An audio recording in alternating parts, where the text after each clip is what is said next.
How to create a DoorDash account. Hey everyone, welcome back to the channel. In today's video, I'll show you how to create a DoorDash account so you can start ordering food from your favorite restaurants in just few minutes. So now without further ado, let's get started. So first thing first, open any web browser and now here, once you're inside the web browser, simply click on the search bar and simply search DoorDash. And now here, once you search for it on the result page, simply click on the first link. And once you click on it, you'll be prompted to the official website of DoorDash.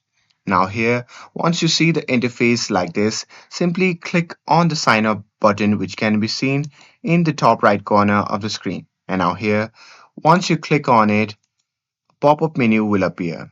In that menu, you need to enter your credential. So here, simply enter your full name, your email address, your country, your mobile number, and your passport. And here, once you're done with everything, just click on sign up button, and that's it. Now your DoorDash account is created and is ready to use. And with this, if you found this video helpful, then don't forget to like, share, and subscribe to get updated for more videos. Thanks for watching, and I'll see you in the next video.